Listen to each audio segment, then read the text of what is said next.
There's a major geopolitical story unfolding right now, one that's barely getting the attention it deserves.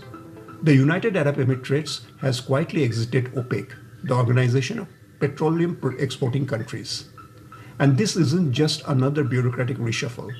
It could be one of the most consequential ripple effects of the ongoing Iran conflict. Now, OPEC has been seen as the cartel that influences global oil prices by controlling production. But in reality, it's heavily dominated by Saudi Arabia. Smaller members like the UAE have often had a very limited say. For years, the UAE had been frustrated. It has the capacity to produce more oil, but OPEC quotas, largely shaped by Saudi priorities, held it back. But here's the twist. This exit isn't really about those old grievances. This is about war. As the Iran conflict escalated, the UAE found itself directly in the line of fire. Iranian drone and missile strikes heavily targeted Emirati infrastructure. The scale of the attacks reportedly pushed the UAE into a corner, forcing it to urgently seek advanced air defense support. And in a dramatic turn, Israel stepped in. Reports suggest that Israeli systems, possibly even Iron Dome units, were deployed rapidly along with personnel to operate them. If true, this marks a significant shift. An Arab nation leaning on Israel for its security in real time. That alone is a geopolitical earthquake. But the tensions weren't just external. They were also brewing within the Gulf. The UAE wanted the conflict to continue longer, aiming to weaken Iran further after suffering direct attacks. Saudi Arabia, however, pushed for de-escalation. Their position appeared aligned with a border bloc. Pakistan, Turkey and Egypt, all favoring an early agent to the war. Pakistan's reasoning was straightforward. Iran is its neighbor. A prolonged war risks spillover, instability and domestic backlash, especially given the strong public sentiment in favor of Iran. So while one camp pushed for restraint, the UAE wanted retribution. And that divergence may have been the breaking point.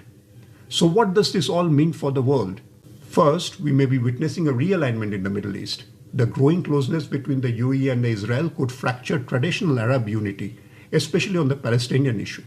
For Israel, this couldn't come at a better time, given the increasing criticism from parts of Europe and North America. Second, oil markets could shift. Outside OPEC, the UAE has more freedom to ramp up production. That could help stabilize or even lower the global prices. Countries like India, a major buyer of UAE oil, could benefit significantly. There's also a strategic angle here. Even with tensions around the Strait of Hormuz, the UAE has alternative export routes via pipelines to its ports, allowing it to bypass the choke points if needed. Third, we could be looking at the early stages of a new military alignment.